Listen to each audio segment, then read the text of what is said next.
ทยุกระจายเสียงแห่งประเทศไทยจังหวัดลำปาง FM 97 เมกะเฮิรตซ์เสนอ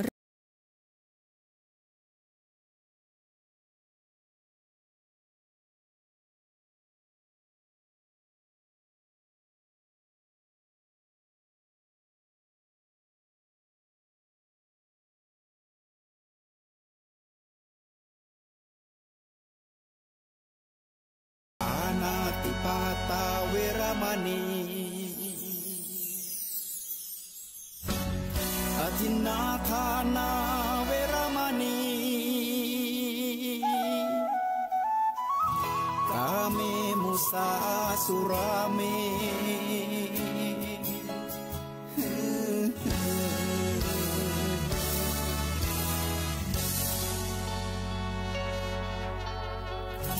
ศีลคือข้อห้ามธรรมคือข้อให้พุทธองค์ตรัสไว้ชี้ทางใจให้ภาคเพียรเบญจศีลเบญจธรรมท่องจำสมัยเราเป็นนักเรียนธรรมะไม่เคยแปรเปลี่ยนแต่เรายังจำได้มาทวงคำมันหมู่บ้านศีลห้าถือเป็นพันธะชาวพุทธทุกคนทั่วไทยสำนักพุทธขับเคลื่อนธรรมจุดเทียนสว่างที่กลางหัวใจสังคมจะร่มเย็นได้ศีลธรรมในใจต้องมีเบญจศีลว่ายังไงไหนลองท่องมาข้อหนึ่งห้ามฆ่าสัตว์ข้อสองห้ามลักทรัพย์ข้อสามห้ามประพฤติผิดในกามข้อสี่ห้ามพูดเท็จข้อห้าห้ามดื่มสุราแล้วเบญจธรรมทั้งห้าว่าอย่างไรนายบอกชัดๆอีกทีข้อหนึ่งเมตตากรุณาข้อสองสัมมาอาชีพข้อสามกามสังวรข้อสี่ต้องมีสัจจะข้อห้าสติสัมปชัญญะศีลห้าข้อทำห้าข้อทำใจทำได้สักข้อหรือยังมีศีลสุขล้ำมีธรรมสุขใจวอนพี่น้องไทยช่วยกันใส่ใจจริงจังยุคสมัยสื่อออนไลน์ทั้งโทรโจมตีใจเราทุกทางมีศีลมีธรรมเคียงข้างชีวิตพบทางสุขใจ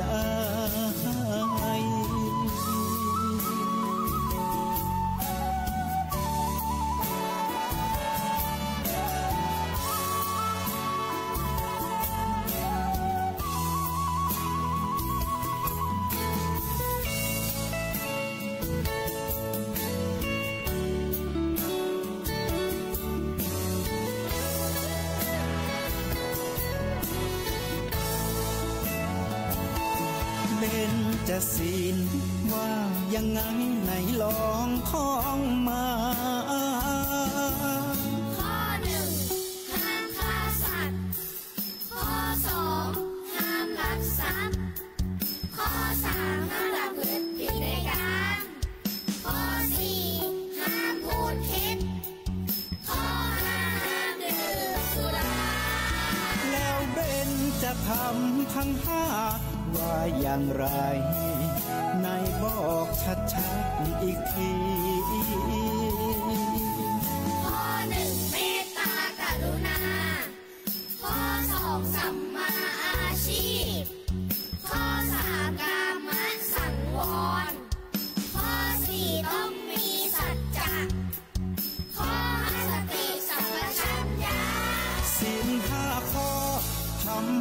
ข้อทำใจทำได้สักข้อหรือยังมีศีลสุขล้ำมีธรรมสุขใจวอนพี่น้องไทยช่วยกันใส่ใจจริงจังยุคสมัยสื่อออนไลน์ทั้งโทรโจมตีใจเราทุกทางมีศีลมีธรรมเคียงข้างชีวิตพบทางสุขใจมีศีลมีธรรมเคียงข้างชีวิตสมปรารถนาทุกหมู่บ้านรักษาศีลห้าสังคมน่าอยู่อย่างยืน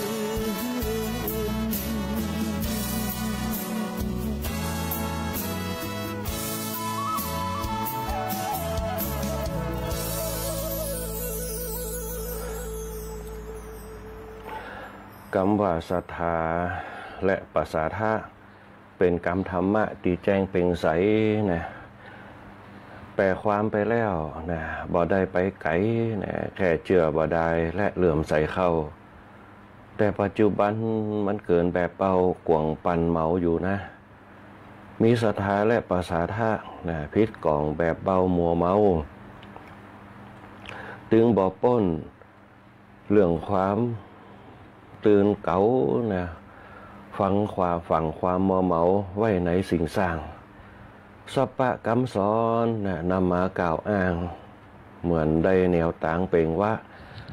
สร้างสมศรัทธาและปัสสาทะตามคำกล่าวอ้างนา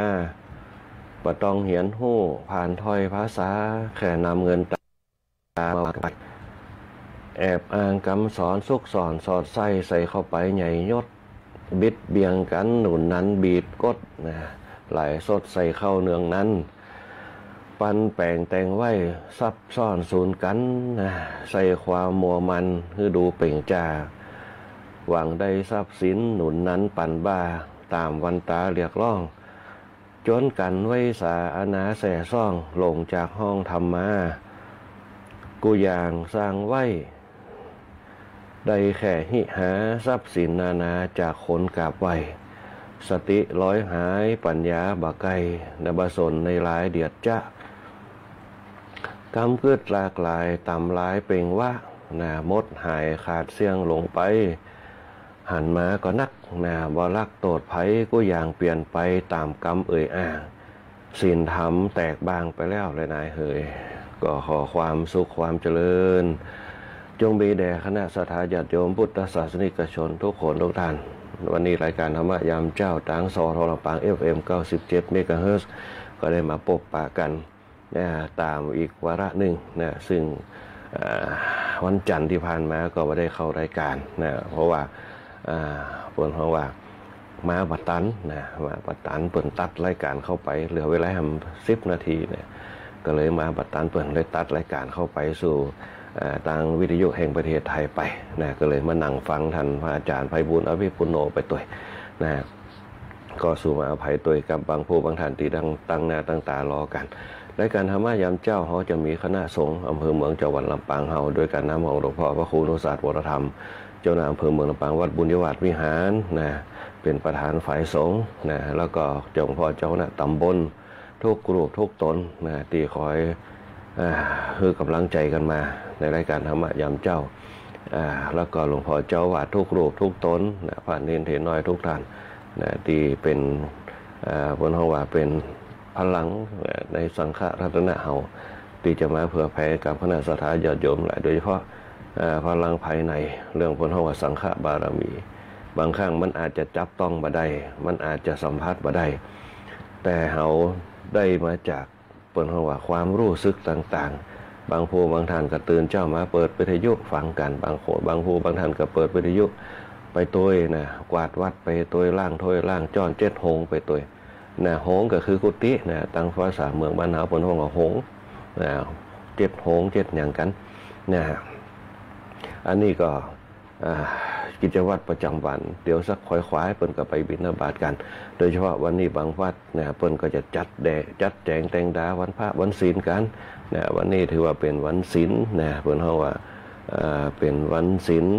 เนี่ย15 ค่ำนะ15 ค่ำบ้านเฮาก็จะเป็นเดือน9 แหมนะเดือน9 แหม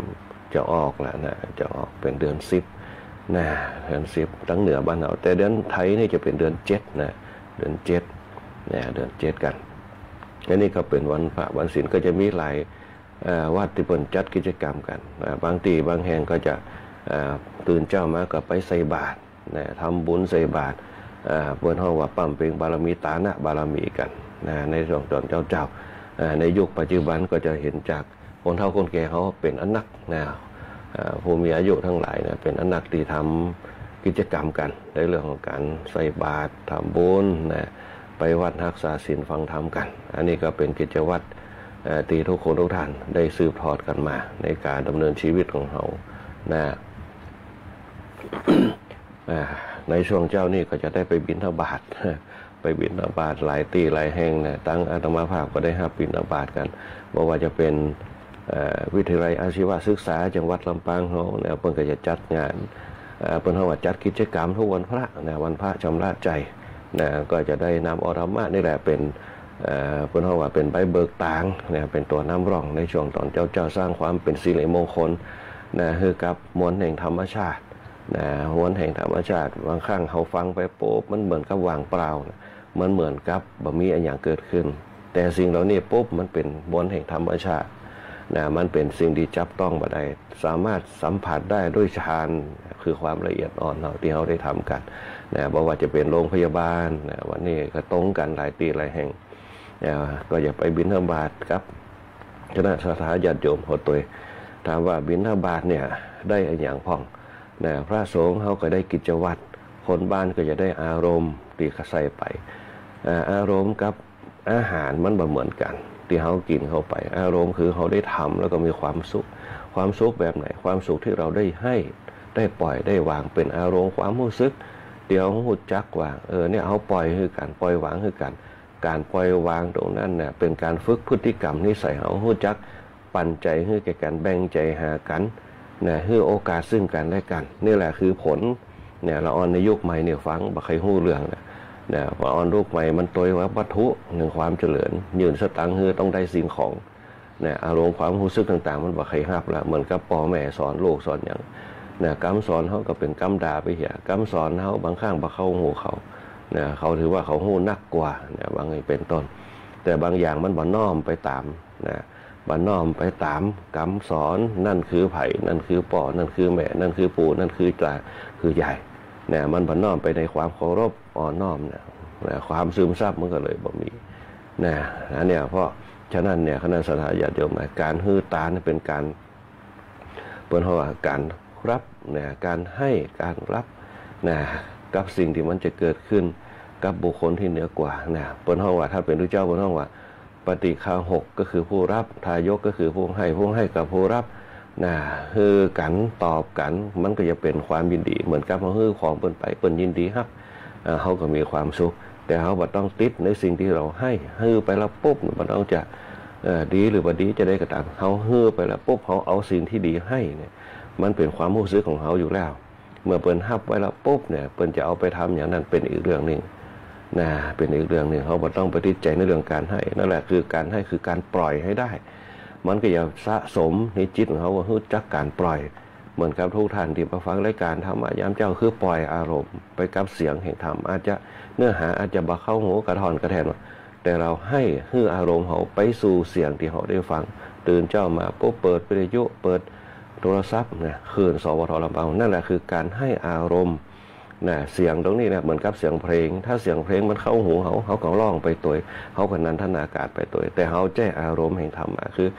แจ้เสียงแห่งการจับด้วยฌานของเขาถ้าฌานเขาดีจิตเขาดีมันก็ยังเขาตั้งมั่นฌานเขาดีจิตเขาดีมันก็ยังเกิดความศรัทธาความเชื่อมั่นในกระแสจิตของเราว่าตอนนี้เขาฟังธรรมะอยู่เนี่ยเขาสร้างกระแสจิตของเขาเหมือนกับไฟฟ้าถ้ามันบุ่งไปตรงมันบ่หัวมันก็ไปเต็มนะเต็มระบบเหมือนกับคลื่นเขาถ้ามันไปเต็ม มันก็เนี่ยขึ้นชัดเจนเป็นต้นเนี่ยฌานเขาก็เช่นเดียวกันเนี่ยมันก็เนี่ยคือถ้าเขาตั้งจิตตั้งใจโดยบ่หวั่นไหวสิ่งต่างๆตื่นเจ้ามาปุ๊บศรัทธาความเชื่อที่เขาจะเปิดเขาจะฟังเขาจะตั้งจิตเนี่ยความเชื่อมันเกิดองค์ประกอบมันเกิดปุ๊บเนี่ยเขาจิตตั้งมั่นพอจิตตั้งมั่นมันก็เนี่ยคือเขามีสมาธิพอมีสมาธิปุ๊บมันก็บ่หวั่นไหวกับสิ่งต่างๆใครจะอู้ใครจะด่าใครจะว่าจะได้ก็นิ่งเฉยด้วยปัญญาเนี่ยเพราะความศรัทธาความเชื่อเนี่ยเกิดมาปุ๊บมันมาจากสติเนี่ยสติที่เขากำหนดเอาไว้เมื่อสติกำหนดเอาไว้ปุ๊บมันมีศรัทธาความเชื่อมั่นสติกับความเชื่อมั่นเกิดประสาทะความเรื่มใสที่เขาตั้งใจเนี่ยมันก็จะเกิดขึ้นเนี่ยเป็นว่าศรัทธาประสาทะเหมือนกับกำข่าวที่เอามาอู้ไว้ตอนต้นเพราะฉะนั้นเนี่ยศรัทธาและประสาทะจะมีพลังหรือบ่มีพลังขึ้นอยู่กับพลังงานที่เขาสะสมไป1ศีล2 ทาน 3 ภาวนามันจะมุ่งไปสู่เป้าหมายที่เขาตั้งจิตเอาไว้โดยเฉพาะแห่งฌานนะกระแสนะมุ่งไปสู่ญาณที่คือเป้าหมายความรู้สึกที่เราเอาจิตเข้าไปกระทบความรู้สึกเข้าไปกระทบนั่นแหละก็คือสิ่งที่ทุกคนฝึกกันอยู่เพื่อจะมุ่งไปสู่เป้าหมายแห่งความสุขจนถึงนิพพานสุขนะอันนี้เป็นต้นคณะสัตยาญาติโยมทั้งหลายและการธรรมะยามเจ้าเขาเนี่ยคณะสงฆ์เนี่ยแน่นอนอยู่แล้วขอปึงปะบารมีเปิ่นเขาจะเกาะเกี่ยวได้จะได้เหมือนกับเขาเกาะสัญญาณเนี่ยโทรศัพท์เนี่ยโทรไปนั่นไปนี่แต่นี่เขาขอเกาะบารมีของพระสงฆ์โดยเฉพาะสังฆรัตนะซึ่งเป็นแก้ว3ประการแก้วก็คือความใสตรงนี้เนี่ยที่เขาไปเกาะเอาไว้ถามว่าเขาเอามือเกี่ยวได้ก่อนไม่ได้เหมือนกับน้ำน่ะมันยังเป็นวัตถุเขาเกี่ยวได้แต่อาการเขาเกี่ยวได้ก่อนเขาเกี่ยวไม่ได้แต่อารมณ์เราเกี่ยวได้ไหมเราเกี่ยวขึ้นมาได้ใส่อารมณ์ของจิตเราเนี่ยโดยเฉพาะจิตเนี่ยถ้าเป็นกระแสดีมันจะทำให้นิ่งเนี่ยคือสติคือความระลึกได้ว่าโอ้เขากำลังฟังอยู่เขากำลังนั่งอยู่ตรงนี้สุดท้ายเราสัมปชัญญะความรู้ตัวระลึกได้รู้ตัวบังเกิดขึ้นเนี่ยคือเกิดความเชื่อมั่นนะศรัทธาที่เขาฟังอยู่บ่หวั่นไหวบ่วอกแวกสุดท้ายแล้วพบสิ่งเขาจะได้คือนะจิตที่มั่นใจตั้งใจเนี่ยเกิดความเชื่อมั่นขึ้นมานะอันนี้เป็นต้นขอปึงปะบารมีคณะสงฆ์เฮาเนี่ยเพื่อแผ่กับคณะสัตยาญาติโยมโดยเฉพาะสี่เคียวัดต่างๆในการบำเพ็ญตื่นเช้ามากวาดลานวัดกะ7 โหงกะเนี่ยแล้วก็เนี่ยบิณฑบาตกะตรงนี้เป็นต้นเนี่ยอย่างน้อยก็คือขอบเขตของการอยู่วัดเนี่ยก็คือเป็นบารมีของคณะสงฆ์เฮาเนี่ยโยมอย่างน้อยก็คือเนี่ยอยู่ในเขตในบริเวณก็คือกำแพงก็คือเขตอาณาเขตที่เขากำหนดเอาไว้นั่นแหละเขาก็ได้บารมีแห่งความเป็นสมณะก็คือผู้สงบได้เนี่ยถึงบางครั้งอาจจะเป็นสมมุติสงฆ์กับคณะสัตยาญาติโยมแบบสนิทชิดเชื่อกันแต่บางอย่างภายในกับภายนอกเนี่ยต้องแยกให้เป็นการปฏิบัติธรรมต่างๆการทำวัดสวดมนต์กวาดลานวัดโยโคนต้นไม้เนี่ยนุ่งห่มผ้าบางสกุลอันนี้ก็เป็นบารมีของเขาบารมีตรงนี้แหละฉันอยากให้เป็นพลังภายในเป็นฉัพพะรังสีเป็นบารมีเป็นออร่าก็ได้ที่อยู่กับตัวเขาเนี่ยคือเขามีสง่าราศีนี่มีบุญญาบารมีเกิดขึ้นเนี่ยตรงนี้เป็นต้นเพื่อแผ่กับคณะสัตยาญาติโยมผู้ฟังทุกคนทุกท่านตัวอีกอันหนึ่งก็จะเป็นสทลำปางของเขาเนี่ยที่คือเวลาออกอาการโดยเฉพาะอนุโมทนาบุญกับผอ.สทลำปางเขาตัวเนี่ยผอ.เดือนอินตะเนี่ยที่คือเวลาออกอาการคุณกัญจนาอินทาที่ดูแลอำนวยความสะดวกสนับสนุนกันขึ้นมาเป็นโยมอุปถากพระคณะสงฆ์เขาที่มาบรรยายธรรมบอกว่าจะเป็นท่านพระครูสิริธรรมบัณฑิตพระครูสถิตธรรมวิพัฒน์เป็นต้นเนี่ยคุณกัญญาอินทาหัวหน้าฝ่ายราชการคุณก้อยอัชราพรพวงจันทร์คุณเอลชุติการเราชัยเนี่ยคุณบรรหารสุญญะเนี่ยเป็นต้นเนี่ยนี่คือฝ่ายเจ้าหน้าที่ดีเจผู้จัดรายการทั้งหลายโดยเฉพาะสุดท้ายก็คือฝ่ายช่างเนี่ยตื่นเจ้ามารับเด็กลูกเจ้า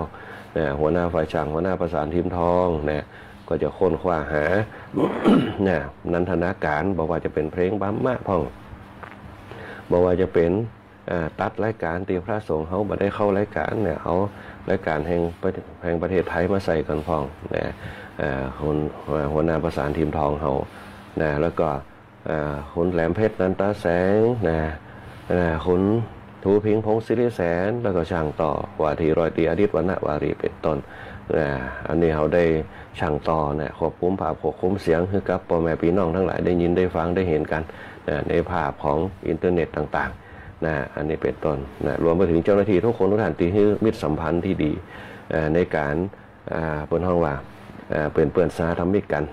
เวลาเขาไปสถานีเขาก็ได้รับความอบอุ่นแม้แต่กระทั่งคณะสัตยาติโยมผู้ฟังเขาทุกคนทุกท่านที่ได้มาพบปะกันเหมือนปีเหมือนน้องกันเหมือนครอบครัววิถีพูดวิถีธรรมวิถีไทยกันตักตายปราศัยกันเนี่ยบนห้องว่าองค์ประกอบถึงเขาจะเป็นชนกลุ่มน้อยในเรื่องธรรมะในคำว่าบวรที่อยู่กับหมู่เขาทั้งหลายนั่นแหละคือบวรคือความประเสริฐเนี่ยบวรปวระแปลว่าผู้ประเสริฐเนี่ยทุกอย่างความเป็นประเสริฐเนี่ยมันถึงอะไรเนี่ยคือเกิดความดีมันที่เนี่ยคือเป็นประโยชน์เกิดขึ้นเนี่ยคือเกิดเป็นบารมีเป็นปีติเป็นบุญต่างๆเนี่ยคือหมู่เฮาทั้งหลายเนี่ยอยู่เย็นเป็นสุขกันทุกคนทุกท่านเนี่ยเห็นทุกคนทุกท่านเนี่ยก็ตื่นตาตื่นใจกับธรรมะกันในช่วงที่ผ่านมาได้พบปะกันเดี๋ยวถ้าได้เขาจะมาทักทายกันกับคณะสัตยาติโยมที่เข้ามาร่วมรายการธรรมะยามเจ้าในช่วงตอนเจ้าวันนี้นะฮะก็จะมีกิจกรรมกันบางผู้บางท่านก็เตรียมตัวไปวัดไปว่าในช่วงวันนี้นะฮะมาอู้ถึงธรรมะหัวข้อธรรมในวันนี้นะพื้นฐานเขาจะอู้ถึงในเรื่องของการพูดว่าปูโครงสร้างในเรื่องของอาราธนานะพุทธพจน์ของพระพุทธเจ้าเนี่ยเอามาเป็นที่จ้างที่เปิ่งเขาสภาพอาภสะกรณังกุศลสูปสัมปทาสัจจิตาปริโยทัปปนันนะอันนี้ก็คือการสร้างสมความเป็นปกติสุขนะการสร้างสมความเป็นผู้ให้นะการสร้างสมความเป็นผู้เจริญนะอันนี้เป็นต้นแต่เนี่ยคือชีวิตคนเขาโชติช่วงชัชวาลเนี่ยรักของคือศีลคือทานคือภาวนาสะอาดสว่างสงบสะอาดคือศีลสว่างคือทานสงบคือภาวนานี่แหละคือพื้นฐานของทุกคนทุกท่านถ้าเขามีสะอาดสว่างสงบอยู่ในตัวในกายในใจในวาจาเราปุ๊บเนี่ยสมรรถนะบอกว่าจะเป็นภายนอกภายในมันจะมั่งมูลตูนเต้ามันจะมีความบริสุทธิ์พุทธผ่องมีความใสเหมือนกับสัจจิตตปริโยทัปปนังทำจิตให้ผ่องใสจิตใจเบิกบานบางอย่างมันมีปัญหามันมีความทุกข์เป็นเบื้องหน้าถ้าเรามีธรรมะอยู่ในตัวมันจะเนี่ยเราเนี่ยปลงได้ปล่อยได้ว่าทุกอย่างมันเกิดขึ้นเป็นปัจจตังเป็นเรื่องเฉพาะตัวโดยเฉพาะในยุคปัจจุบันปัญหาโรคภัยไข้เจ็บมันเกิดขึ้นมารุมเร้าทุกคนทุกท่านแต่เขาจะเนี่ยจะได้คือมันบ่มีโรคภัยไข้เจ็บเข้ามาเบียดเบียนประการแรกคืออาหารการกินประการที่สองคืออากาศประการที่สามคืออารมณ์อาหารอากาศอารมณ์ตรงนี้แหละเนี่ยเขาจะต้องบริหารอาหารเนี่ยเขาจะต้องดูให้ดีๆในการกินคนเราแก่ในยุคสมัยก่อนที่เป็นอายุยืนนี่คืออาหารการกินอาหารการกินเนี่ยเพิ่นจะมีตามฤดูกาลแต่ในยุคปัจจุบันเนี่ยมันบ่ไปตามฤดูกาลมันไปตามเหตุการณ์ตามฤดูกาลก็คือหน้านี่จะกินก็บะม่วงกะยังกะเป็นต้นบะนุนกะเป็นต้นตามหน้าของเปิ้นแต่ก่อนเดี๋ยวไปตามหน้ากินไปตามหน้าบัดเดียวเนี่ยมันหมดมีหน้าละหรือว่าฤดูหน้าหรือว่าฤดูกินไปได้ทุกอย่างอย่างทุเรียนเนี่ยกินได้ตลอดปีมะม่วงกินได้ตลอดปีสมัยก่อนเนี่ยกลัวจะกินจีนได้ปุ๊บเนี่ยจะมีฤดูกาลของเปิ้นเมื่อนั้นให้กินเตื้อบางท่านก็กินปูกินปลาหอยป่องหน้านี่พวกหน้าเอาหน้ากับปลากับปูป่องหน้าแรงมากกับเป็นพวกหัวป่องควายป่องที่เปิ้นตายล่มหายตายจากไปแต่ประเดี๋ยวมันบ่ต้องล่มหายตายจากผลิตขึ้นมาพอจะบัดดาลเขาก็เล่งกันบ่มีฤดูกาลอย่างไก่เนี่ยเดือนหนึ่งก็ได้กินหมูนี่ก็10 เดือน3 เดือนก็ได้กินก็เล่งกันใส่สารเข้าไปใส่อาหารเล่งเข้าไปพอเล่งเข้าไปปุ๊บเนี่ยมันผิดฤดูกาลพอมันผิดฤดูกาลปุ๊บเอามาบริโภคมันก็เนี่ยคือก่อเกิดในโรคต่างๆโรคหูดับผ่องโรคแอนแทกผ่องเนี่ยเป็นต้นมันพัฒนาไปเหลียวจนพิษธรรมชาติมันก็เลยเนี่ยคือสิ่งต่างๆมันผิดปกติไปพอมันผิดปกติมันก็เนี่ยคือสิ่งเหล่านั้นเนี่ยผิดเพี้ยนฤดูกาลไปอันนี้เป็นต้นมันเป็นธรรมดาแต่คนเฮาในสมัยแต่ก่อนครับยุคปัจจุบันมึงยิ่งตากันเพราะการกินคนเฮามันมีนักไปกินไปตามธรรมชาติในสมัยแต่ก่อนในยุคประเดียวปุ๊บเนี่ยกินไปตามที่เขาอยากกินเพราะคนขายจะต้องเอามาให้เฮาละนี่แหละคือสังคมเฮาในยุคปัจจุบันมันจึงเกิดโรคภัยไข้เจ็บต่างๆมากมายอันนี้ก็คือเป็นปัญหาเขาจะต้องใจสติในการดำเนินชีวิตเขาโดยเฉพาะธรรมะกับธรรมชาติเป็นของคู่กันธรรมะได้มาจากบทสรุปของธรรมชาติที่พระพุทธเจ้าได้คิดค้นขึ้นมาในการดำเนินชีวิตเขาเพราะฉะนั้นเนี่ยเขาจะต้องปูพื้นฐานเขาแล้วก็สร้างธรรมะให้เกิดขึ้น เนี่ยอย่างเช่นวันนี้ก็เหมือนเดียวกันจะได้นำเอามาอู้กันในการสร้างสมรรถนะภูมิต้านทานต่างๆที่มันจะเกิดขึ้นหลังจากเขาสร้างบุญสร้างกุศลเนี่ยบุญศีลบุญทานบุญภาวนาเนี่ยคือสิ่งที่เขาทำเนี่ยมันอยู่กับจิตเขาคือใดเนี่ยเมื่อมันอยู่กับจิตเขาได้ปุ๊บเนี่ยมันจะให้จิตเขาเป็นปกติบำบัดไหวกับสิ่งต่างๆที่มันจะเกิดขึ้นพอจิตเขาดีปุ๊บมันเป็นดวงจิตดวงหนึ่งมันเกิดความสุขตรงนี้เกิดมาจากอย่างเกิดมาจากปีติที่เขาได้ทำที่เขาได้คิดที่เขาได้อู้ไปจากการสำรวมกายวาจาใจจากศีลนั่นแหละนะมันก็เป็นความสุขชนิดหนึ่งที่เขาได้ทำไปเหมือนกับเขาใส่บาตรปุ๊บเนี่ยเขามีความสุขตรงนั้นเนี่ยเป็นห้องว่าปีติสุขเพราะปีติสุขมันเกิดปุ๊บมันก็เลยทำให้เป็นจริยวัตรกับตัวเขาเนี่ยคือพฤติกรรมเนี่ยมันเกิดกับตัวจริยวัตรคือลักษณะการประพฤติต่างๆความประพฤติในด้านดีแล้วจะลืมไปแต่ว่าสิ่งที่เขาอยู่กันถึงวันเนี่ยกับธรรมชาติที่เขายืนอยู่ตรงเนี้ยเขามีธรรมชาติคืออย่างมีความร้อนก็คือไฟมีความเย็นก็คือลมคืออากาศอันนี้ก็ดินที่เขาจับอยู่ธาตุที่แข็งๆอันนี้เขาอยู่กับธรรมชาติพอมันร้อนนักเหงื่อก็ออกก็เป็นน้ำเข้าไปเพราะฉะนั้นเนี่ยเมื่อเขาอยู่กับสิ่งเหล่านี้ปุ๊บเขาจะต้องมีความบนห้องว่ามีความสัมพันธ์กันเอาอาการนั่นก็คือสิ่งจับต้องไม่ได้แต่มีความรู้สึกเขาเรียกว่าวิญญาณเนี่ยจะจับได้คืออากาศธาตุเป็นต้นรวมกันหมดเป็นอากาศธาตุแต่กายที่เขาตั้งอยู่เนี่ยเป็นดินที่เป็นตัวเป็นตนขึ้นมาเพราะฉะนั้นเนี่ยเขาจะต้องมีความรู้สึกแล้วก็แยกแยะเป็นว่านี่คือกายอันนั้นคือจิตหรือว่าวิญญาณเนี่ยเขาจะต้องรักษากันได้วิญญาณเป็นเสมอเงาที่เกิดขึ้นตัวตนก็คือที่แข็งธาตุที่แข็งก็คือธาตุดินที่ตั้งอยู่เพราะฉะนั้นทั้งสองตัวเนี่ยจะต้องประสานกันเมื่อประสานกันได้ดีปุ๊บเนี่ยมันจะเนี่ยคือกายแข็งแรงจิตก็แข็งแรงขึ้นมาถ้ารวมตัวกันกายกับจิตไปคู่กันเพราะฉะนั้นกายกับจิตจะไปคู่กันปุ๊บมันจะต้องมีปณิธานขึ้นมาตีการสร้างก็คือหลักการพระพุทธเจ้าเป็นจริงคิดค้นขึ้นมาเขาบ่ต้องไปคิดค้นเองละคือเสียเวลาพระพุทธเจ้าเป็นจึงกำหนดว่าเมื่อเขาฮู้กับกายกับจิตเนี่ยมันเกิดขึ้นมาเนี่ยสภาวะทุกข์มันถึงจะเกิดขึ้นมาแน่นอนเกิดขึ้นเมื่อนาเพราะว่าแม้แต่ตัวเขาเนี่ยอยู่กับกันเนี่ยเขายังมีปัญหากันไม่ว่าจะเป็นพ่อแม่ลูกความคิดความอ่านก็แตกต่างกันอารมณ์ก็แตกต่างกันบางครั้งเนี่ยถ้าสติดีจิตดีก็จูนเข้าหากันได้ก็ยอมให้กันได้ก็อารมณ์ให้กันได้เนี่ยเพราะว่าการใช้ธรรมะเนี่ยเขาสติเขายอมให้กันรักเหตุรักผลเพราะธรรมะเป็นรักเหตุรักผลเป็นตัวเชื่อมโยงเนี่ยคนเขาเนี่ยมีความทุกข์ความสุขมันประสานกันถึงมันจะมีความทุกข์ก็ตามอันนี้เกิดขึ้นโดยเฉพาะสังคมเราในยุคปัจจุบันถ้าเขาแจ้ธรรมะกันนักขึ้นก็คือเขาจะมีสตินักขึ้นธรรมะคือเหตุผลรักเหตุแล้วก็รักผลโดยการแจ้ปัญญาพิจารณารักถึงเหตุถึงผลเพราะทุกข์กับสุขมันเกิดมันบ่มีทุกข์เกินไปมันบ่มีสุขเกินไปสุขเวทนาทุกขเวทนามันเป็นเหมือนเดียวกันหมด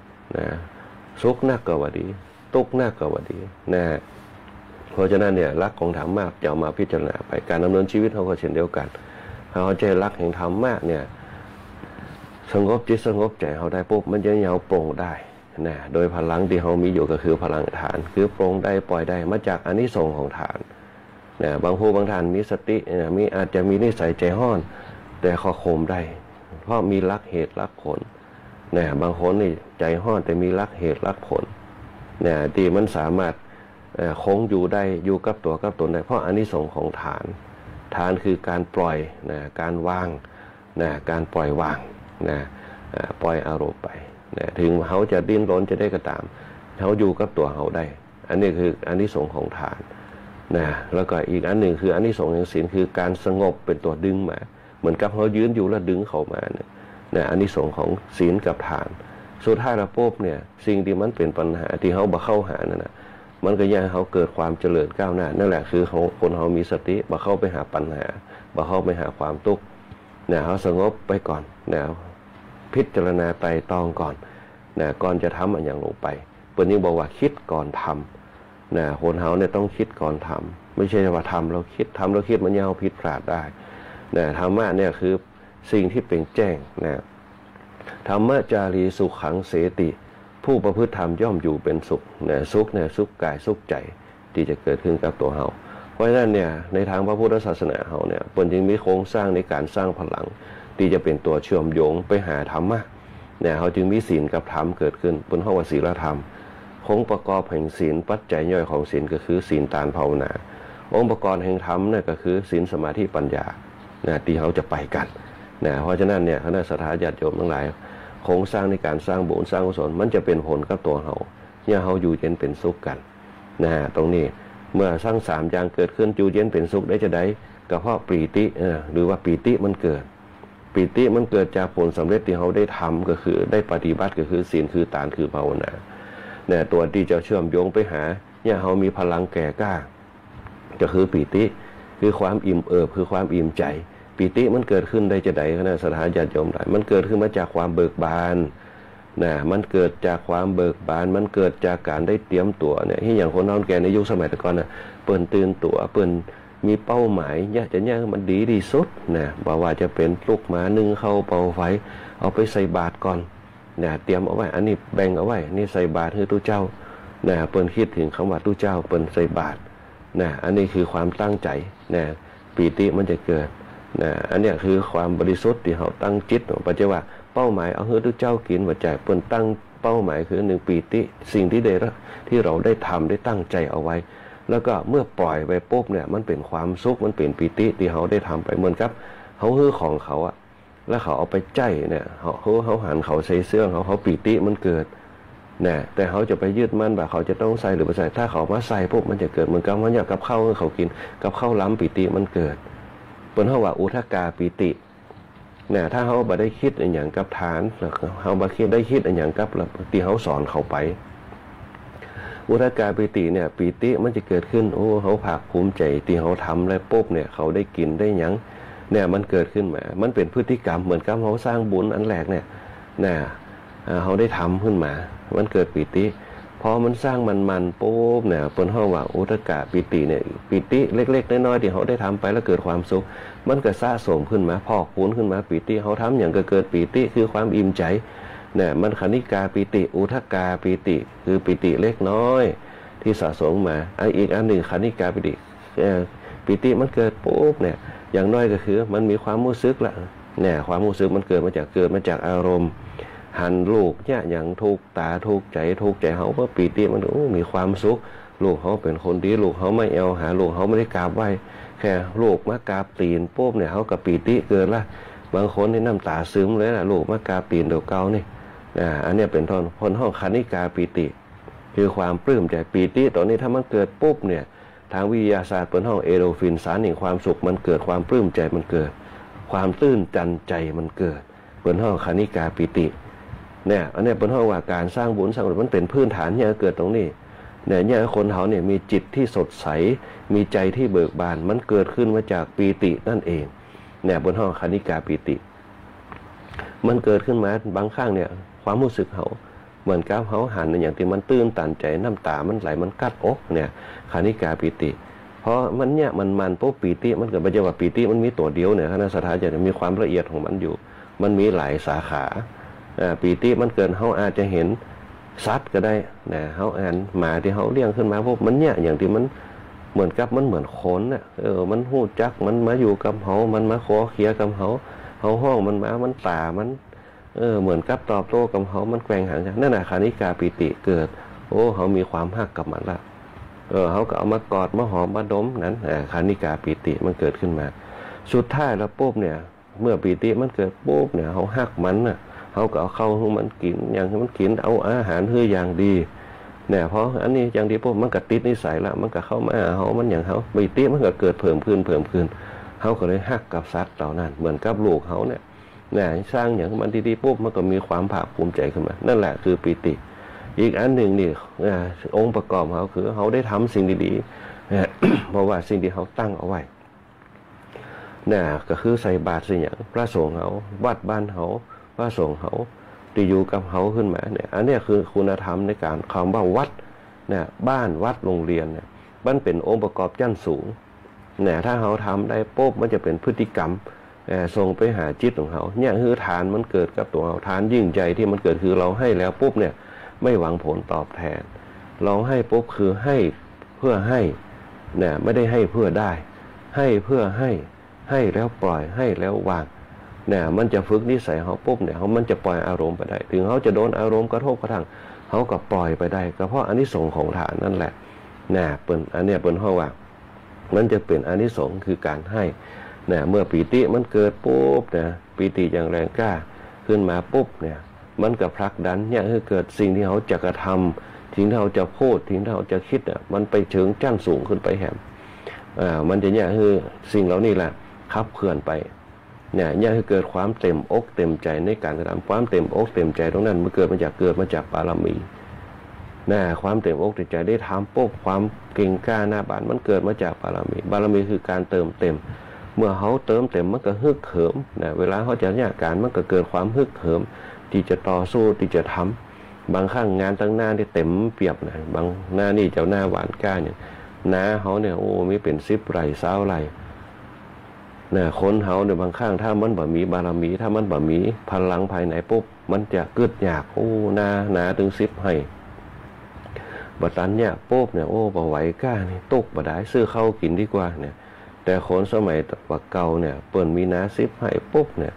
เปิ้นบ่ได้เกิดเลยถึงเวลาปุ๊บหวานกล้าวันนี้เอาให้1วันนี้เอา2ให้วันนี้เอา3ให้วันนี้เนี่ยได้กี่ให้เอาไปตามนั่นค่ำไม่ได้กระตึกอันเปิ้นมีวิถีชีวิตแบบนี้เปิ้นทำไปเนี่ยเปิ้นมีเป้าหมายชีวิตของเปิ้นเปิ้นมีลักษณะของเปิ้นเปิ้นทำไปตามพลังภายในตัวเก่าที่กำหนดเอาไว้เพราะทุกอย่างที่ทำมาปุ๊บเนี่ยมันมีสติเป็นตัวกำหนดมันเป็นนอของมันเดี๋ยวแรกเกิดขึ้นมาเพราะถ้าเขาอยู่ในศีลในตานในภาวนาสิ่งที่จะก่อเกิดขึ้นมาเนี่ยก็คือปีติปีติมันจะพักดันให้สติเขาเข้มแข็งมันจะเนี่ยสติเขาเนี่ยตั้งมั่นอยู่แล้วมันจะเป็นตัวประคับประคองสติเขากำหนึ่งบางทีมันวันไปเนี่ยคือเขาจำได้เนี่ยเขาคิดได้เนี่ยคือเขานี่มีจิตที่วิเคราะห์ได้เนี่ยมันก็เลยเนี่ยคือคนเฒ่าแก่เขาเนี่ยสติในการทำงานเปิดจะหูละหน้านี่เป็นหน้าหวานกล้าแหมหน้าหนึ่งจะเป็นหน้าปลูกข้าวแหมหน้าหนึ่งจะเป็นหน้าดูแลข้าวแหมหน้าหนึ่งจะเป็นหน้าเกี่ยวข้าวเปิ้นจะมีสติของเปิ้นสติตรงนี้แหละมันเนี่ยคือมีจิตสำนึกในการกระทำทุกอย่างเป็นกระบวนการขึ้นมาแล้วสุดท้ายแล้วปุ๊บเนี่ยปัญญามันก็จะเกิดหาวิธีแก้ไขปัญหาพิจารณาสิ่งต่างๆสติมาปัญญาเกิดที่เปิ้นบอกเอาไว้อันนี้แหละคือโครงสร้างที่พระพุทธเจ้าเปิ้นสอนไว้คนเฮาถ้าครอบคุมสติตัวเก่าได้ปุ๊บเนี่ยปัญญามันจะเกิดปัญญามันจะเป็นตัวแก้ปัญหาปัญญากับปัญหาเปรียบเสมือนกับสุขกับทุกข์สุขก็คือปัญญาทุกข์ก็คือปัญหามันจะเป็นโครงสร้างเป็นวงจรของมันไปเลยถ้าเขาแก้ได้โดยเฉพาะธรรมะนี่แหละเขาจะละมาได้เลยเด็ดขาดเนี่ยบางคนบอกว่าฟังได้ธรรมะไปแล้วปุ๊บเนี่ยมันเกิดประโยชน์อย่างขึ้นมาธรรมะก็คือข้อคิดหลักการกระบวนการที่เขาฟังไปแล้วปุ๊บเนี่ยเขามาคิดว่าเนี่ยซึ่งวันที่เขาอยู่ได้เพราะอย่างเพราะธรรมะแต่เขาบ่ได้คิดบ่ได้ว่าเป็นธรรมะข้อไหนอย่างเช่นท่านเกิดขึ้นมาปุ๊บเกิดมาเนี่ยดำเนินชีวิตมาได้ต้องหางานหางานหาเงินน้องเพราะอย่างเพราะความภาคเพียรเนี่ยจะมั่นคงใจก็ต้องความอดทนเป็นตัวประกอบกันเขามีแต่ความภาคเพียรแต่เขาบ่มีความอดทนก็ทำอย่างได้บ่เหมือนเปิ้นห้องว่าทำละฟังจับนั่นใส่นี่จับนี่ซะนั่นเปิ้นห้องทำแป๊บเดียวเอาอย่างบ่แน่นอนมีแต่ความเพียรแต่ไม่มีความอดทนแต่ถ้ามีความเพียรแล้วมีความอดทนเปิ้นห้องว่าทำอย่างเนี่ยตามกระบวนการตัวเก่าทำจนเสร็จทำจนบรรลุเป้าหมายเพราะทุกชีวิตต้องมีความอดทนอยู่ในตัวแน่นอนอยู่แล้วต้องอดทนต่อคำสอนของพ่อแม่อดทนต่อการอยู่ในครอบครัวอดทนต่อกับปีกับน้องกำจมกำด่ากำว่าต่างๆเนี่ยคือมีความอดทนจนชนิดที่ว่าเป็นพฤติกรรมไปเหียทำไปตามนั่นตามหน้าที่เนี่ยความอดทนตรงนั้นมันเลยเนี่ยคนเฮาเนี่ยดำเนินชีวิตมาได้ความจริงการเป็นมนุษย์เนี่ยถ้าพื้นฐานแต่พวกมันไม่ใช่เป็นเรื่องง่ายเป็นเรื่องที่ยากการดำเนินชีวิตแต่เฮาอดทน ศึกษาเนี่ยอย่างเช่นเขาเกิดมาปุ๊บถ้าเขาบอกอดทนเนี่ยเขาก็เดินบ่ได้เนี่ยเขาอดทนต่อป่อสอนแม่สอนช่วยก้อยเดินก้อยลูกก้อยเดินมานี่น้อยหนึ่งเกินมาเนี่ยอดทนทำก้าวไปด้วยความอดทนก้าวไปด้วยความอดทนบวกกับความเพียรที่เราพยายามทำสิ่งที่เราต้องการเขาอยากจะเดินได้เนี่ยพ่อแม่ก็ฝึกให้เขาเดินลุกขึ้นเดินอดทนลุกขึ้นแต่เขาบอกหู้หรอกสติเขาบอกหู้นั่นคือความอดทนเนี่ยเป็นตัวยกร่างกายขึ้นมาเนี่ยคืออดทนยกร่างกายมาเดินมาปุ๊บ1 ก้าวคือเริ่มความพยายามละพยายามเดินพยายามปุ๊บเดินคล่องก้าวที่2ก้าวที่3มันเกิดความเปลี่ยนการดำเนินชีวิตเขาก็เช่นเดียวกันเนาะคณะสัตยาญาติโยมทั้งหลายพระพุทธเจ้าบุญสอนว่าบุริเยนะทุกขามัจเจติคนจะล่วงทุกข์ได้ด้วยความเพียรคนเขามันมีความทุกข์ได้แต่จะไปสรรหาความทุกข์มาใส่ตัวเก่าเนี่ยเพราะคนเขาสรรหาความทุกข์มาใส่ตัวเก่านักเกินไปเนี่ยโดยเฉพาะความทุกข์ที่ไม่ใช่กิจวัตรประจำวันของเราความทุกข์ของคนอื่นเนี่ยความทุกข์เหตุการณ์บ้านเมืองที่เป็นเรื่องของเขาที่เขาบอกมีหน้าที่เนี่ยโดยเฉพาะสื่อต่างๆเนี่ยที่มันเกิดขึ้นมาที่เขาหันปุ๊บเขาก็เอามาแปลนะเอามาเป็นกระบวนการเข้ามาสู่ตัวเขาอันนั้นต้องเป็นที่นี่อันนี้ต้องเป็นอย่างมันก็เลยเกิดปัญหาขึ้นมานะกระบวนการตรงนี้นะเพราะฉะนั้นเนี่ยคณะสัตยาญาติโยมสติเนี่ยถือว่าเป็นเรื่องสำคัญ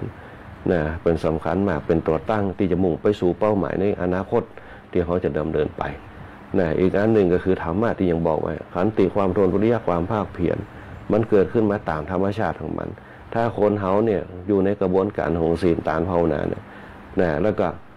สิ่งที่เขาจะทำเนี่ยก็คือหลักธรรมเพียงแต่ว่าเขาบาโหนั่นเป็นหลักธรรมมันเกิดมาตามวิถีชีวิตเขาจะบอกว่าจะอีกแต่เขาศึกษาธรรมะขึ้นมาปุ๊บเนี่ยธรรมะบทแรกเนี่ยเปิดห้องว่าอย่างธรรมมีอุปการะมาก2 อย่างนะสติคือความระลึกได้สัมปชัญญะความรู้ตัวนะธรรมมีอุปการะมากนะทำให้บุคคลงามได้ก็คือขันติโสรจะนะอดทนนะสงบเสงี่ยมมือใดนั่นแหละธรรมะพื้นฐานของชีวิตมนุษย์คนเฮาทั้งหลายธรรมที่มีอุปการะต่อมากต่อเฮาคือสติสัมปชัญญะถ้าเฮาฮู้จักตัวเฮานะถ้าเฮาฮู้จักตัวเฮานะแล้วเฮาฮู้จักวางเป้าหมายในสิ่งที่เฮาต้องการบอกว่าจะเห็นจะพูดจะทำจะคิดเนี่ยได้เนี่ย เนี่ยเขาจะฮู้จักตัวเฮานักขึ้นแล้วคนจะมีมองเป้าหมายอนาคตได้นักขึ้นเนี่ยทำมีอุปการะมากสติคือความระลึกได้สัมปชัญญะความรู้ตัวคนเขาถ้ามองตรงนี้แล้วปุ๊บมันจะฮู้จักตัวเก่ามันจะฮู้จักสิ่งที่เขาเห็นคือเบื้องหน้าว่ามันเป็นลักษณะไหนเนี่ยสติเนี่ยมันจะเป็นตัวจับล่ะเนี่ยให้เกิดปัญญาพิจารณาอันนั้นเป็นบุคคลอันนั้นเป็นสิ่งของเนี่ยถ้าเขาละเอียดขึ้นมาปุ๊บเขาก็มากำหนดความรู้สึกต่างๆนะโดยเฉพาะใจจิตเป็นตัวกำหนดโดยมีสติเป็นตัวกำกับนะเนี่ยเป็นตัวกำกับไปมือเขาจะรับตาก็ตามเขาก็หู้ด้วยตาในของเขาเหมือนพระจักขุบาลเปิ่นวานเนี่ยถึงกายจะตาบอดนะแต่จิตยังบ่บอดเพราะจิตเนี่ยมีสติเป็นตัวกำหนดนะเป็นตัวกำหนดนะคือสตินะคือรับหู้ต่างๆว่าเขาทำมันอย่างอยู่ข้างหน้ามีความรู้สึกเป็นยังไงนะตรงนี้เป็นต้นนะฮะนี่แหละคือการพัฒนาชีวิตของเขานะแล้วก็ธรรมะทุกอย่างเนี่ยที่มันจะเกิดขึ้นมาพวกถ้าเขาศึกษาเขาก็จะหู้ละนะตามกระบวนการขึ้นมาบอกว่าจะเป็นนะทำให้งามนะทำเนี่ยทำมีอุปการะมากนะและเนี่ยคือสิ่งดีจะมันจะเกิดขึ้นคือนะความกตัญญูกตเวทีนะก็จะเกิดขึ้นความกตัญญูกตเวทีจะเกิดขึ้นในลักษณะไหนในลักษณะที่เขาต้องการสิ่งอย่างนะที่เขาทำไปแล้วพวกต้องการสิ่งตอบแทนนะกตัญญูรู้คุณนะกตเวทีก็คือทำตอบแทนสิ่งนั้นมันจะเกิดขึ้นกับตัวเขาถ้าเขาฮู้คุณกับสิ่งเหล่านั้นความกตัญญูก็จะตอบแทนกตเวทีนะมันก็จะเกิดขึ้นเหมือนกับเขาทำบุญไปเนี่ยนะบางคนทำบุญฮื้อป่อฮื้อแม่ไปนะตายเก่าเน่าเหมือนโป๊บทำบุญไปนะรู้คุณนะสิ่งจะตอบแทนเขากตเวทีนะก็คือธรรมชาติที่เขาได้ทำนะคือความสุขที่เขาตั้งจิตเอาไว้เนี่ยที่เป็นฌานเนี่ยเกิดขึ้นมาตั้งจิตเอาไว้ปุ๊บเนี่ยเป้าหมายคืออย่างเป้าหมายคือ ความรู้สึกต่างๆที่เราไปกระทบอย่างเช่นเขาจะทำบุญให้พ่อให้แม่เขาตีอยู่ด้วยกันมาเหมือนบางคนก็เติงหาทำบุญไปให้เนี่ยช้านเขาทำละเขามุ่งไปละยานนะเป้าหมายคือพ่อให้แม่ในดำในแดงในเขียวต่างๆที่เป็นพ่อเป็นแม่เขาเป็นผู้ให้กำเนิดเขานะเขาขึ้นไปส่งไปหาด้วยกระแสจิตที่เขาได้ทำฐานนั่นเป็นห้องทาทักษิณานุปทานนะสิ่งที่เขาตั้งใจเอาไว้เป็นกระแสแห่งความละเอียดอ่อนเมื่อชานมันดียานมันดีเป้าหมายมันก็ถึงแต่นอนเขาจะไปกึดที่ยังว่ามันจะถึงหรือบ่ถึง มันอยู่กับชานของเขามันอยู่ที่กรรมกึดของเขามันอยู่ที่จิตของเขาที่เขาเพ่งไปเนี่ยเหมือนเขาเพ่งไปหาเขาจะเนี่ยอย่างเขาจะเพ่งไปหาห้องน้ำเขาจะเพ่งไปอย่างเขาเพ่งไปเข้าห้องน้ำนะไปนักกะเนี่ยนั่นก็คือเขาหัวไปนักก็คือยานทั้งหัวละพอยานมันหัวปุ๊บจิตมันก็ปล่อยไปตามอารมณ์ของมันเขาจะเนี่ยล่างหน้ากะเนี่ยเขาหัวละกระแสมันไปละจะต้องไปล่างหน้าเขาไปล่างหน้าเขาจับแป้งสีฟันนั่นเนี่ยคือยานคือความรู้สึกต่างๆที่เขาได้ทำลงไปบนห้องฌานกับยานเป้าหมายแต่ถ้าสติเขาบดีปุ๊บเนี่ยเขาไปหลงปุ๊บเขาจะเดินไปล่างหน้าเขาสะดุ้งเหี้ยก่อนอันนั้นเป็นอะไรอย่างนั้นเขาไปหอยก่อนเขาก็ลืมล่างหน้าไปเวลามันก็จ้าไปนั่นแหละคือกระแสเนี่ยที่เขาตั้งปไม่แต่ปัญหาชีวิตของเขาก็เช่นเดียวกันเนี่ยเขาก็เริ่มต้นมาคือฌานเขากำหนดเอาไว้เนี่ยถ้ากระแสเขาดีปุ๊บปัญหามันเกิดเขาต้องแก้ด้วยปัญญามันมีอุปสรรคอยู่สองอย่างนะปัญหากับปัญญาเนี่ยถ้าเขาปัญหาเป็นปัญหามันก็เกิดปัญหาถ้ามันปัญหาเนี่ยคือเกิดปัญญามันก็แก้ปัญหาได้เพราะปัญญาคือแสงสว่างเนี่ยปัญหาคือความมืดมนมันจะเป็นปัญหาคือความมืดมนนั่นแหละมันเกิดปัญหาคือความเร่าร้อนต่างๆเนี่ยปัญญาคือความสว่างกับความมืดอันไหนมันจะชำระกันได้เหมือนกับหลอดไฟฟ้าหลอดไฟหน้ารถมันมีความมืดมันก็ส่องเข้าไปแต่ถ้าหลอดไฟมันบ่มีมันบ่สว่างมันก็มืดทับขึ้นมาลักษณะเดียวกันคณะสัตยาเดียวกันเขาจะต้องการดำเนินชีวิตเขาเนี่ยปฏิบอกว่ามีธรรมะในการแก้ไขปัญหาในการพิจารณาเพราะรักแห่งเหตุผลเนี่ยบางคนบางท่านปุ๊บทำใจบ่ได้พอทำใจบ่ได้ปุ๊บมันก็เกิดปัญหาเขาต้องแก้ด้วยปัญญาเนี่ยบอกว่าจะเป็นปัญหาความทุกข์เนี่ยปัญหาความสุขต่างๆนะเขาจะพอเขามีพื้นฐานตรงนี้แล้วปุ๊บเนี่ยมันก็สามารถยับยั้งชำระได้ด้วยปัญญาสุดท้ายแล้วปุ๊บเนี่ยทุกอย่างมันจะหนีปัญญาไปบ่พ้นพระพุทธเจ้าเปิดกระจึงให้รักการเอาไว้แต่เขาต้องมีพลังให้แข็งแกร่งให้ได้พลังแห่งศีลพลังแห่งทานพลังเหมือน power bank เนี่ยถ้าเขามีพลังนักแล้ว100%ปุ๊บเนี่ยเหมือนชาติของไผ่ก็ได้ไผ่มาขอชาติก็ได้เนี่ยเขามีพลังแต่อีกอันหนึ่งบนห้องว่าพลังบนห้องศีลสมาธิปัญญาศีลสมาธิปัญญาเนี่ยเป็นพลังที่เขาจะต้องเอาไปต่อสู้เพื่อเป็นวิสัยทัศน์หรือว่าเป็นเป้าหมายของเขาเนี่ยเป็นพลังทรงเขาเพื่อไปสู่เป้าหมายเนี่ยอันนี้เป็นต้นเนี่ยอันนี้แหละคือเป็นห้องการดำเนินชีวิตของเขาต้องไปตามนี่เนี่ยถ้าเขาวางตำแหน่งตรงนี้ได้ปุ๊บเนี่ยความแกร่กล้าหรือว่าแก่งกล้าก็จะเกิดเป็นห้องเวสารัชกรณธรรมมันก็จะเกิดขึ้นกับตัวเขาเนี่ยอันแรกมันก็เป็นห้องว่าทำให้มันเกิดความกล้าแข็งเนี่ยศรัทธาเนี่ยความกล้าแข็งเนี่ยความแก่กล้าความเชื่อเนี่ยความเชื่อมันจะเกิดขึ้นเนี่ยเกิดความแกร่งของจิตของเขาเนี่ยเพราะจิตเขาแกร่งนะมันจะแน่วแน่กรรมใดกรรมนั่นทำแล้วปุ๊บต้องเกิดความสำเร็จคือใดเนี่ยเป็นห้องเกิดมาจากความศรัทธาความศรัทธาจะมุ่งไปสู่เป้าหมายได้อย่างชัดเจนและรวดเร็วทันใจปุ๊บเนี่ยอาศัยความเพียรคือวิริยะความภาคเพียรทำอยู่ตลอดเพียรสร้างความศรัทธาให้เกิดขึ้นคืออย่างเข้มแข็งนะความเพียรจะเกิดขึ้นมันแข็งแกร่งจะต้องมีสติคือกึศได้ดูตลอดนะว่าเขาตั้งการทำอย่างนะสติมันจะตั้งมั่นได้จะต้องมีสมาธิเป็นตัวควบคุม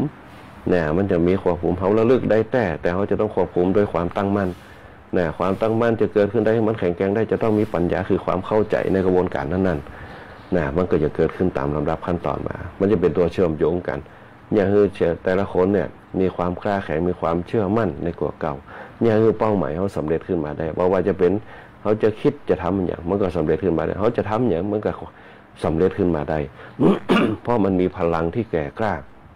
ในการกระทำในการพูดในการคิดเพราะมีต้นทุนมาจากบุญกิริยาวัตถุ3ประการก็คือศีลทานภาวนานั่นเองคณะสัตยาติโยมทั้งหลายอันนี้แหละก็คือโครงสร้างตีอย่างเขาเนี่ย เปิ้นห้องว่ามุ่งไปสู่เป้าหมายเนี่ยถึงจะแก่ยังมีคุณค่าถึงจะชรายังมีคุณภาพแล้วก็วิสัยทัศน์การอยู่บนโลกเนี่ยจะมีความยั่งยืนมากขึ้นเนี่ยเพราะหลังจากนี้ไปปุ๊บสิ่งที่จะเกิดขึ้นกับตัวเขาก็คือธรรมะแต่โปรดทุกตอนมันจะเกิดขึ้นมามันจะแตกสาขาออกมาหมดอย่างเช่นถ้ามีเวสาราชการณธรรมเกิดขึ้นไปปุ๊บแม้แต่โพธิปัจขิยธรรม37สมมาประทานสิ่งที่เราให้ทำสิ่งที่ทำให้เราประสบความสำเร็จก็จะเกิดขึ้นแล้วก็จิตก็จะตั้งมั่นนักขึ้นบนห้องสติปัฏฐานสี่แล้วก็การมองการไกลวิสัยทัศน์มันก็จะเกิดขึ้นเขาจะเห็นปัญหาตรงนั้นน่ะแก้ด้วยปัญญามากขึ้น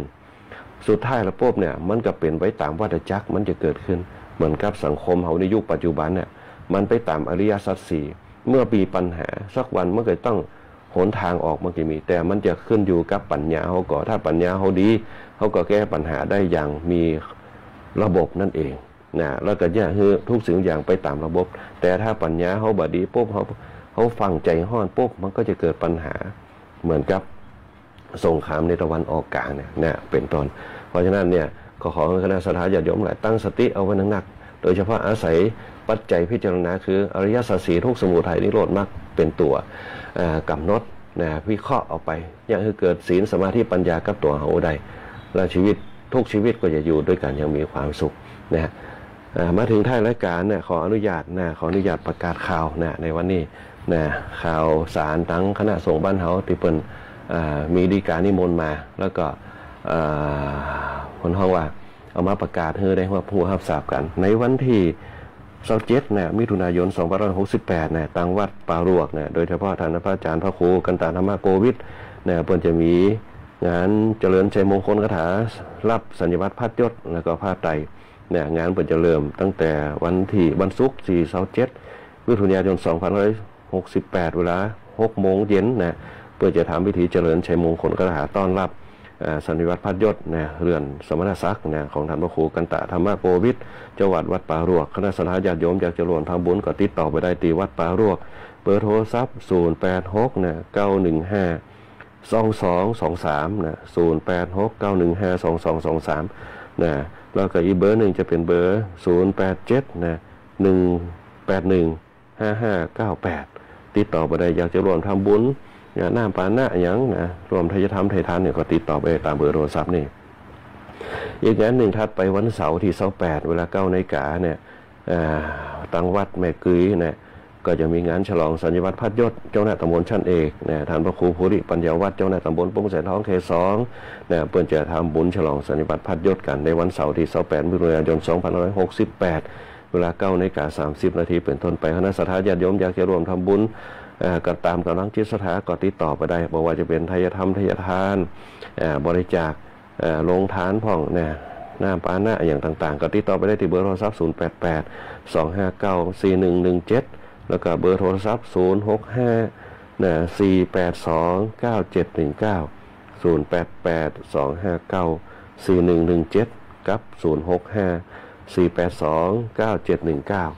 นะอีกงานหนึ่งจะเป็นงานวัดประตูต้นพึ่งนะวัดประตูต้นพึ่งเนี่ยหลวงพ่อพระธิการณรงค์ประภากโลเปิดจะทำบุญฉลองศาลาบำเพ็ญบุญหลังใหม่ที่เปิดได้สร้างขึ้นมาเพื่อรองรับกิจกรรมการงานต่างๆของวัดวาอารามที่คณะสัตยาญาติโยมไปร่วมปฏิบัติธรรมกันก็ดีนะเปิดจะฉลองศาลาบำเพ็ญบุญหลังใหม่ในวันค้านที่8กรกฎาคม2568เวลา 9 นาฬิกา 30 นาทีเป็นต้นไปนะที่วัดประตูต้นพึ่งตำบลเว้นเหนืออำเภอเมืองจังหวัดลำปางคณะสัตยาญาติโยมอยากจะร่วมทำบุญเป็นเจ้าภาพทายธรรมทายทานนะอยากจะร่วมทำบุญกับหลวงพ่อท่านพระอาจารย์ณรงค์ประภากโลก็ติดต่อไปได้ที่เบอร์โทรศัพท์0879048674แล้วก็เบอร์โทรศัพท์0946355149เบอร์โทรศัพท์0879048674แล้วก็เบอร์โทรศัพท์0946355149ติดต่อไปได้ที่วัดประตูต้นพึ่งอีกงานหนึ่งงานสุดท้ายนะงานของท่านพระครูประจักษ์ธรรมานิทัศน์นะเจ้าหน้ารองเจ้าหน้าอำเภอเถินนะเพิ่นจะทำบุญอายุวัฒนมงคล5 รอบนะในวันที่27กรกฎาคม2568ณวัดล้อมแรดตำบลล้อมแรดอำเภอเถินจังหวัดลำปาง นะคณะสัตยาติโยมอยากจะร่วมทำบุญไปร่วมการโรงงานติดต่อไปได้ที่เบอร์โทรศัพท์054333121 ติดต่อไปได้ที่วัดลอมแรดนะฮะอันนี้ก็คือข่าวสารที่ได้มาประชาสัมพันธ์ให้กับคณะสัตยาติโยมได้รับรู้แล้วก็รับทราบโดยสุดท้ายนี้ขออนุโมทนาบุญกับคณะสัตยาติโยมกุคู่กุคนที่เข้ามาร่วมรับฟังรายการธรรมะยามเจ้าในวันนี้ว่าจะเป็นคุณโยมสรวัตรคุณโยมสง่าคุณโยมโชคดีมีความสุขนะคุณโยมอัมภัยนะแล้วก็คุณโยมแม่ลาวันตัวคุณโยมรัพดลคุณโยมนวลศรีคุณโยมปรานอมคุณโยมแม่เพ็ญศรีตัวนะแล้วก็คุณโยมแม่ที่วาวันคุณโยมแดงหวานคุณโยมธนชาคุณโยมมิชิโกคุณโยมอุศรีคุณโยมมนชนกคุณโยมสมพรคุณโยมเพญคุณโยมอาเม่งคุณโยมจันฟองคุณโยมดาราศิลป์เจิมสุรีคุณโยมอุศรีคุณโยมปานอมคุณโยมเอราวัณตัวคุณโยมกัญญาคุณโยมคนไกลบ้านคุณโยมสุภาพรนะแล้วก็คุณโยมขมวนตู้เจ้าธรรมดานะตัวคุณโยมบวรตัวแล้วก็วัดแม่ว่าเด่นชัยนะตีเปิลเข้ามาเราฟังรายการธรรมะยามเจ้าในช่องตอนเจ้านี่นะฮะในรายการธรรมะยามขออนุโมทนาบุญตัวนะในรายการธรรมะยามเจ้านะคุณโยมดาราศิลป์เจียมสุรีคุณโยมบุญเที่ยงนะคุณโยมบอลนะวัดแม่ว่าเขาตัวแล้วก็คุณโยมมะลิคุณโยมสุภาพรโยมชูสมรคุณโยมคนไกลบ้านคุณโยมจันทาคุณโยมเอราวัณคุณโยม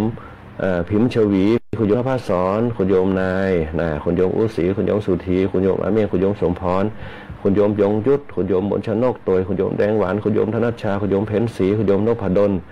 คุณโยมราวันคุณโยมสุภาวดีคุณโยมทีผู้ชายตลกเนี่ยแล้วก็คุณโยมโชคดีมีความสุขคุณโยมสง่าคุณโยมสรวัตรตัวตู้ปี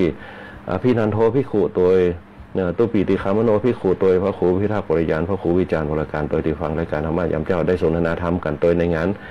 ชามณะกิจศพของท่านอาจารย์เจ้าวาดวัดบุญยืนตัวในข่าวก่อนนะฮะแล้วก็คุณแม่สุรีต่างบ้านตรงหัวจ้างคุณแม่สลวยต่างบ้านคริยาตัวคุณโยมแม่ปีนเพชรต่างก่อขานะที่ฟังรายการธรรมะยามเจ้าคุณป้านันทวดีตัวตาเลยแล้วก็ป้าติ๋มต่างบ้านกับแปลงเมืองตัวตำบลบ้านไรศิลาทองตัวประโคพรธรรมชัยตัวที่ฟังรายการธรรมะยามเจ้าอยู่นะฮะแล้วก็คณะสัตยาติโยมกุคู่กุคนไม่ว่าจะเป็นคณะสัตยาติโยมต่างวัดหัวโตต้นพึ่งตัวนะคุณโยมล่าเข็มจีราตัวที่ฟังรายการธรรมะยามเจ้าอยู่ในช่วงตอนเจ้านี่นะฮะวันนี้เวลาหมดเวลาอาตมาภาพพระคุยบุญปริยัติยากรพบกับช่างต่อนะช่างต่อวาทีร้อยตีอาทิตย์วัฒนวารีเป็นต้นนะ